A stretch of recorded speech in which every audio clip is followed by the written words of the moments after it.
Hello friends, स्वागत है आपके अपने 10th ओनली यूट्यूब चैनल पर। तो आज हम बात करने वाले हैं, ये वीडियो नंबर 5 है। अगर आपने video number first, second, third, fourth नहीं देखी है तो मैंने वीडियो के डिस्क्रिप्शंस बॉक्स में उन वीडियो की लिंक दे रखी है, आप वहां से जाकर उन वीडियो को वॉच कर सकते हो। तो ये वीडियो नंबर 5 है, जहां पर हमने वीडियो नंबर 4 का एंड किया था, वहां से हम ये से वीडियो नंबर 5 में स्टार्टिंग करते हैं। ठीक है, तो सबसे पहले बात करेंगे हम, और ये एनसीईआरटी बुक से छटे हुए पीबीटी क्वेश्चन है, इसलिए ये 100% इम्पोर्टेंस है। अभी भी मैं कह रहा हूँ, आपको ये क्वेश्चंस या तो आपको बोर्ड एग्जाम्स में देखने को 100% मिलेंगे। तो सारी वीडियोस आप अच्छे से वॉच करें। अगर आपने अभी तक भी कुछ कहा जाए कुछ ज़्यादा नॉलेज चीज़ें नहीं पढ़ी हैं, तो ये इसलिए मैं आपको ये पीपीटी क्वेश्चंस लेके आया हूँ, जिसमें 1 नंबर्स 2 नंबर्स के क्वेश्चंस आप झट से हल कर सकते हो। ठीक है, इसलिए इन वीडियो पर आप अच्छी अपनी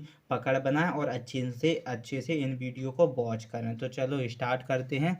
सबसे पहले बात कहा जाता है कि जो आंतरिक रस होता है, जो आंतरिक रस से अनेक एंजाइम्स निकलते हैं। जो आंतरिक रस होता है उनमें से अनेक एंजाइम्स निकलते हैं, जैसे मल्टोज शर्करा को ग्लूकोज में कहा जाता है, जो मल्टोज शर्करा को ग्लूकोज में, और लैक्टोज शर्करा को किसमें, ग्लैक्टोज में, और ग्लूकोज में किसमें कहा जाता है, जो लैक्टोज शर्करा को किसमें, ग्लैक्टोज में और ग्लूकोज में। और जो लाइपेज बासा का पाचन करता है इन्हें इरेप्सिन प्रोटीन्स के इरेप्सिन प्रोटीन के अनपचे भाग को एमिनो अम्ल में परिवर्तित कर देता है। और जो इरेप्सिन प्रोटीन्स होता है, ये अनपचे भाग को किसमें, एमिनो एसिड में परिवर्तित कर देता है। ठीक है, तो ये कंडीशंस होती है किसकी, आंतरिक रस। जो आंतों में से निकलने वाला जो रस होता है, जो आंतरिक रस होता है, इन्हें हम एंजाइम्स, इनकी अनेक एंजाइम्स निकलते हैं। जो आंतरिक रस में से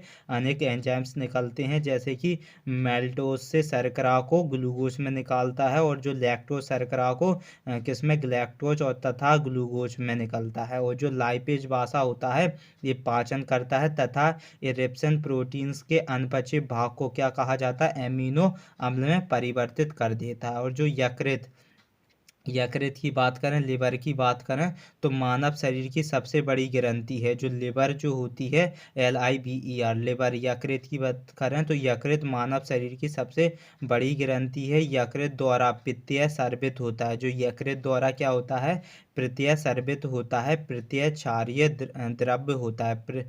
पित्तीय कैसा होता है, एक बेसिक द्रव्य होता है। इसमें क्या रहता है, इसमें सोडियम ग्लाइकोलेज होता है। इसमें सोडियम ग्लाइकोलेट और तथा सोडियम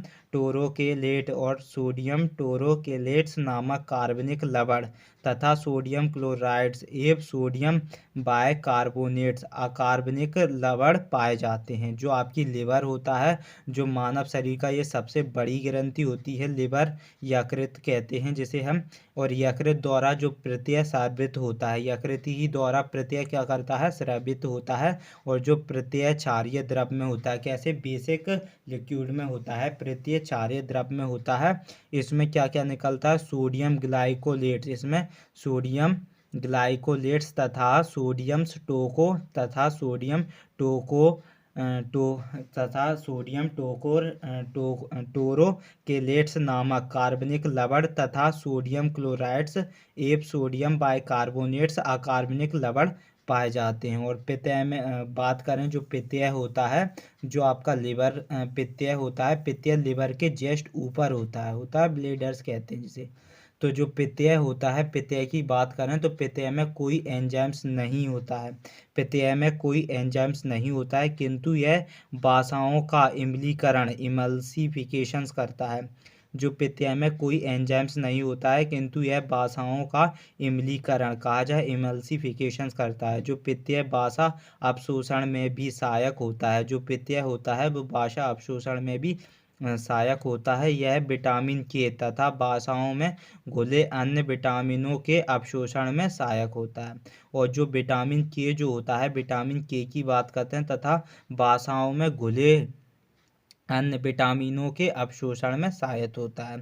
तो पित्त जो होता है, पित्त में क्या नहीं होता है, पित्त में कोई एंजाइम्स नहीं होता है, किंतु यह वसाओं का जो इमलीकरण करता है, इमल्सीकरण करता है, क्या करता है, इमल्सिफिकेशंस करता है। इससे जो पित्त वसा अवशोषण में भी सहायता होता है। यह विटामिन के तथा वसाओं में घुले अन्य विटामिनों के अवशोषण में सहायक होता है। और तीसरी कंडीशंस कहा जाए तो यदि जो यकृत जो होता है, यदि यकृत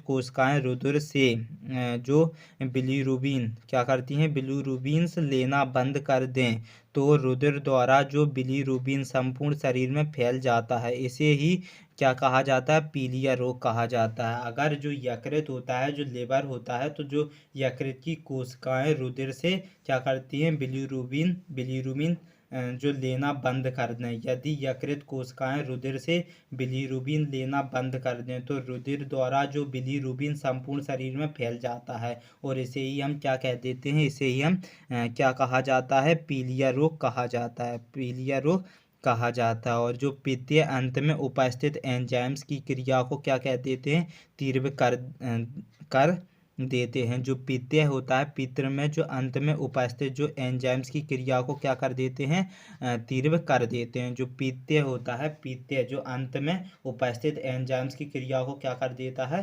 तीव्र कर देता है। इसके अतिरिक्त जो यकृत होता है, इसके अतिरिक्त जो यकृत कार्बोहाइड्रेट, वसा और प्रोटीन उपाचायक में क्या करता है, सक्रिय भाग लेता है। जो आपके इसके जो अतिरिक्त जो यकृत होते हैं, इसके अतिरिक्त यकृत क्या करता है, कार्बोहाइड्रेट, वसा और प्रोटीन उपाचायक में जो सक्रिय भाग लेता है, तथा शरीर में उत्पन्न जीव विषयों को प्रभावहीन कर इसकी क्या करता है, रक्षा करता है। इसकी एक डिफेंस के रूप में काम करता है। अब बात करेंगे यकृत प्रोटीन्स की। किसकी बात करेंगे, यकृत प्रोटीन्स की बात करेंगे। तो जो यकृत प्रोटीन्स उपापचय में सक्रिय भाग लेता है। जो यकृत प्रोटीन्स जो होते हैं, किसकी बात कर रहे हैं हम, यकृत प्रोटीन्स की बात कर रहे हैं। तो यकृत प्रोटीन्स उपापचय में सक्रिय भाग लेता है। प्रोटीन्स विघटन के जो फलस्वरूप प्रोटीन्स विघटन के क्या होते हैं, फलस्वरूप। जो प्रोटीन्स विघटन के फलस्वरूप की बात करें, किसकी बात कर रहे हैं हम, प्रोटीन्स विघटन। किसकी बात कर रहे हैं, प्रोटीन्स विघटन के जो फलस्वरूप अन्य वस्तुओं के साथ जल, कार्बन डाइऑक्साइड, एमोनिया, यूरिक अम्ल इत्यादि उत्पन्न होता है। ठीक है। जो यकृत होता है, यकृत प्रोटीन उपापचय में सक्रिय भाग लेता है। प्रोटीन विघटन के फलस्वरूप अन्य वस्तुओं के साथ जल हुआ, कार्बन डाइऑक्साइड हुआ, एमोनिया हुआ, यूरिक अम्ल हुआ इत्यादि क्या करता है, उत्पन्न करता है। और जो एमोनिया अत्यंत विषैला पदार्थ होता है। जो एमोनिया जो होता है, वो अत्यंत विषैला पदार्थ होता है, जिसे यकृत यूरिया में परिवर्तित कर देता है। जिसे जो यकृत किस में परिवर्तित कर देता है, यूरिया में परिवर्तित कर देता है। तो ये क्या करता है, यकृत जो होता है वो प्रोटीन उपापचय में सक्रिय भाग लेता है। और जो प्रोटीन विघटन के फलस्वरूप जो अन्य वस्तुएं होती हैं, जैसे कि जल, कार्बन डाइऑक्साइड, एमोनिया, यूरिक अम्ल इत्यादि को ये तो उत्पन्न होती हैं। तो एमोनिया अत्यंत विषैला पदार्थ होता है, जिससे यकृत यूरिया में इसे परिवर्तित कर देता है। जो यकृत जो होता है, यकृत रक्त के ग्लूकोज वाले भाग को क्या कहा जाता है, ग्लाइकोजन में परिवर्तित कर देता है। जो यकृत जो होता है, यकृत रक्त की बात करें तो यकृत रक्त के ग्लूकोज वाले भाग को ग्लाइकोजन्स में परिवर्तित कर देता है। और जो पित्ताशय होता है, जिसे हम गैल ब्लेडर्स कहते हैं, तो जो पित्तीय पित्ताशय होता है, गैल ब्लेडर में संचित रहता है। ये पित्तीय जो होता है वो पित्ताशय में, गैल ब्लेडर में क्या रहता है, संचित रहता है। अब बात करेंगे पैनक्रियास। तो गैल ब्लेडर्स के नीचे पैनक्रियास। ये सब हम किसकी बात कर रहे हैं, डाइजेस्टिव सिस्टम्स की बात कर रहे हैं। किसकी बात कर रहे हैं, डाइजेस्टिव सिस्टम्स की बात कर रहे हैं। अब बात आती है अगन्यास की। अगन्यास की बात आती है। अगन्यास क्या होता है? पैनक्रियास जो होती हैं अगन्यास कहते हैं। तो अगन्यास यकृत के बाद शरीर की सबसे बड़ी ग्रंथि है। तो लिवर के बाद जो दूसरे नंबर की ग्रंथि है सबसे बड़ी, वो है अगन्यास। वो कौन सी है? पैनक्रियास होती है। और इसकी जो सबसे बड़ी विशेषता यह है कि यह एक अंतस्रावी और बहिस्रावी दोनों प्रकार की ग्रंथि है। यह एक प्रकार का रस जो पैनक्रियाटिक जूस क्या करता है? स्रावित करता है। इसका एक भाग क्या होता है? लैंगर हंस। इसका एक भाग लैंगर हंस की दीपिका, जिसे इस स्लेट्स ऑफ लैंगरहैंस कहा जाता है। ठीक है। और जो पैनक्रियास होती हैं ये हार्मोन्स को भी रिलीज करती हैं। ये बात और बता दूं मैं, तो जो अगन्यास होता है, ये अगन्यास यकृत के बाद शरीर की सबसे बड़ी ग्रंथि है। यकृत के दूसरे नंबर पर अगन्यास सबसे बड़ी ग्रंथि है। और इसकी सबसे बड़ी विशेषता यह है कि यह एक साथ अंतस्रावी और बहिस्रावी दोनों प्रकार की ग्रंथि है। यह एक प्रकार का रस, जिसे हम पैनक्रियास जूस कहते हैं, ये स्रावित करता है। इसका एक भाग लेंसर हैंस की द्वीप का, इसका जो एक भाग लेंसर हैंस की द्वीप का, जिसे स्लेट्स ऑफ लैंगरहैंस कहा जाता है। अब बात करते हैं अगन्यासीय रस की, कि अगन्यास रस क्या होता है, जिसे हम पैनक्रियाटिक जूस कहते हैं। अगन्यास हंस क्या होता है, जिसे हम क्या कहते हैं? पैनक्रियास जूस कहते हैं।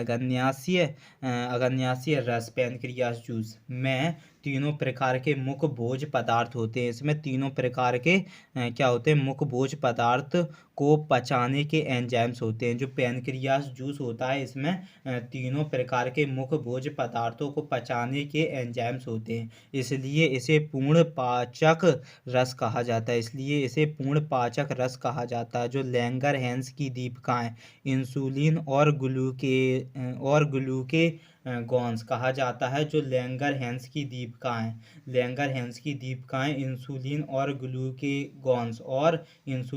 ग्लूकेगॉन्स जिसे ग्लूकेगॉन्स नामक हार्मोन का आंतरिक स्रावण करती है। किसका करती है? हार्मोन का आंतरिक स्रावण करती है। और जो इंसुलिन होती है, इंसुलिन ऊतकों में कार्बोहाइड्रेट को ऑक्सीकृत करने या आकृत और पेशियों में ग्लूकोजेंस को संचित करने में सहायता करता है। जो आपका लैंगरहैंस की जो दीपिकाएं होती हैं, लैंगरहैंस की दीपिकाएं, ये इंसुलिन और ग्लूकोज नामक हार्मोन का आंतरिक क्या करती हैं? स्रवण करती हैं। इसमें जो इंसुलिन ऊतकों में कार्बोहाइड्रेट को ऑक्सीकृत करने तथा यकृत और पेशियों में ग्लूकोजेंस को संचालित करने में सहायता करती हैं। और जो इंसुलिन की बात करें, तो इंसुलिन रक्त में शर्करा की मात्रा को नियंत्रित करता है। जो इंसुलिन होता है, इंसुलिन तो इंसुलिन रक्त में शर्करा की मात्रा को नियंत्रित करता है। इसकी खोज किसने की है? बैटिंग ए बेस्ट ने 1921। कब? 1921 में थी। कब की थी इसकी खोज? जो इंसुलिन जो होते हैं वो रक्त में शर्करा की मात्रा को नियंत्रित करता है। और इसकी खोज किसने की थी? बैटिंग ए बेस्ट ने कब की थी? 1921 में की थी। बैटिंग ए बेस्ट ने 1920 में की थी। किसकी? इंसुलिन। और एक जो मधुमेह जो आपकी डायबिटीज़ की जो बीमारी होती है, वो किसके कारण होती है? इंसुलिन के कारण होती है। और इंसुलिन क्या करते हैं? इंसुलिन रक्त में शर्करा की मात्रा को नियंत्रण करता है। कौन? इंसुलिन। अगर इंसुलिन शर्करा की मात्रा को नियंत्रण ना करे तो फिर वो डायबिटीज का मरीज बन जाता है। और इसकी जो खोज, इंसुलिन की खोज बैटिंग बेस्ट में 1921 में की थी। तो ये आज के लिए इतना ही रहने देते हैं। ये वीडियो नंबर 5 था। अगर आपने video first, second, third, fourth नहीं देखा है तो मैंने वीडियो की डिस्क्रिप्शन बॉक्स में उन वीडियो की लिंक दे रखी है। आप वहाँ से जाकर उन वीडियो को वॉच कर सकते हो।